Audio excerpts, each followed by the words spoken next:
Blackstone's housing shopping spree may be coming to an end. The global asset manager has spent more than $9 billion scooping up U.S. properties, but now it's starting to sell. Bloomberg's Betty Liu, my co-anchor in the next hour, has been looking into the story. And Betty, let's talk about what they're actually selling. What areas of the market? I think it's Atlanta, right? Right, Atlanta. I used to live in Atlanta, actually. And at one point when I was there, this was right after the Olympics, people were fearful that there was some sort of bubble, a housing bubble forming in Atlanta, especially in the condo markets. But since then, it went down after the financial crisis, and it was a really good bargain, Pim, not just in Atlanta, but cities around the country to buy single-family homes and rent them out, right? They'd been decimated. So Blackstone was, by the way, not one of the pioneers in this. Many other private equity, or several other private equity firms went into this as well, but Blackstone was one of the biggest. So now they're selling.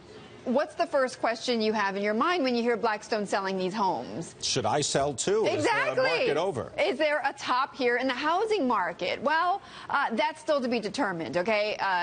Some people say that, judging by what we've seen, the rate of growth, the housing market still has some way to go. The pace of increases has been moderating. We're up against a potential rate hike. That could have a stalling effect on the housing market. But remember that we've got tons of millennials who are getting older, and they're starting to form households, right? They're getting married. They're having babies, and so on. So they're going to start to form households.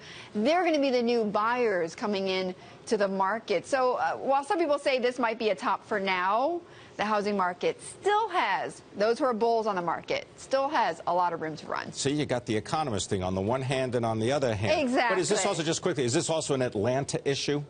It's not an Atlanta issue per se. I mean, these purchases have gone on all over the country, but I mean the exit. In other words, they're selling them because of something in Atlanta. They say we don't want to be in the market. Exactly. This also might be, by the way, a Blackstone issue, right? So they're in the process of selling off several assets, not just housing. So, might they be streamlining their portfolio here, and this being one of the sort of tertiary areas that they're letting go?